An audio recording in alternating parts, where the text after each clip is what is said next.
যে ৬টি চিহ্ন দেখলেই বুঝবেন আপনার হায়াত শেষ, আপনি অতি শীঘ্রই দুনিয়া থেকে বিদায় নিচ্ছেন। মনে রাখবেন, আমাদের সকলকে কিন্তু দুনিয়া থেকে বিদায় নিতে হবে। নবীজি সাল্লাল্লাহু আলাইহি ওয়াসাল্লাম কিছু আলামত, কিছু সিমটম আমাদের জন্য রেখে দিয়েছেন। বিশেষ করে আল্লাহ পাক রব্বুল আলামিন কোরআনের ভিতরে এগুলো জানিয়ে দিয়েছেন যে কিছু কিছু বিষয় আছে, এগুলো যদি আমাদের সামনে চলে আসে ওই ব্যক্তি দুনিয়া থেকে বিদায় নিবে।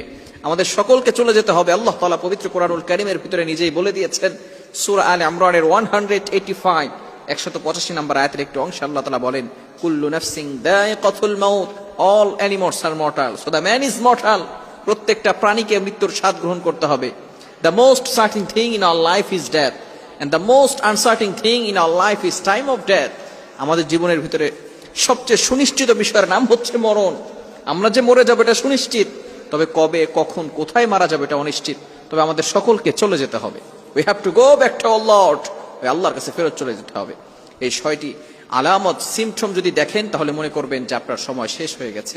নাম্বার 1, 1 নাম্বার হচ্ছে ইয়াউমুল মাউত, মৃত্যুর দিন। যেদিন আপনার মৃত্যু হবে ওই দিন আসমান থেকে আপনি ফেরেশতা আসতে দেখবেন। ফেরেশতারা আসমান থেকে নাজিল হবে, এটা আপনি চোখের দ্বারা দেখতে পাবেন।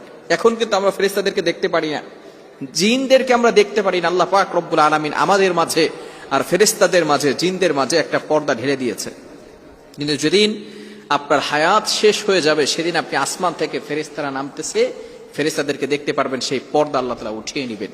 নাম্বার 1, 1 নাম্বার আলামত হচ্ছে পর্দা উঠে যাবে। নাম্বার 2, দ্বিতীয় নাম্বার সিমটম আলামত হচ্ছে যে মানুষের পা থেকে রূহ যখন কবজ করা হয়, এটা শুরু হয় পায়ের থেকে। যখন আজরাইল সালাম সামনে আসবে তখনই কিন্তু আমাদের রূহ ছুটাছুটি করতে থাকবে। পা থেকে যে আল্লাহ পাক রব্বুল আলামিন ফেরেশতাদেরকে যে শক্তি দিয়েছেন সেখান থেকে আস্তে আস্তে চাপ দেওয়া শুরু হবে। এই চাপ দেওয়া শুরু হবে আস্তে আস্তে আস্তে। তখন আমরা বুঝতেই পারবো না যে আমাদের আজকে শেষ সময়। অনেকে পেট ব্যথা হয়, মাথা ব্যথা হয়, মানুষ মনে করবে আমার মনে হয় সেরকম কিছু হচ্ছে। এটা সে বুঝতেই পারবে না যে তার আজকে শেষ দিন। অনেক সময় তারা ডক্টরের কাছে যেতে চায়, হসপিটাল যেতে চায় যে আমাকে সেখানে নিয়ে যাওয়া, হয়তো আমি ভালো হয়ে যাব। দ্বিতীয় নাম্বার সিমটম হচ্ছে যে তার পা থেকে আস্তে আস্তে চাপ দেওয়া শুরু করবে।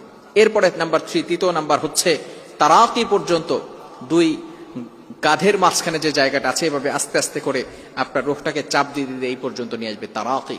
এই পর্যন্ত আসলে মনে করবেন আপনার হায়াত একেবারে শেষ পর্যায়ে চলে আসছে। আল্লাহ তাআলা এই ব্যাপারে পবিত্র কোরআনুল কারীমের ভিতরে আয়াত নাজিল করে দিয়েছেন।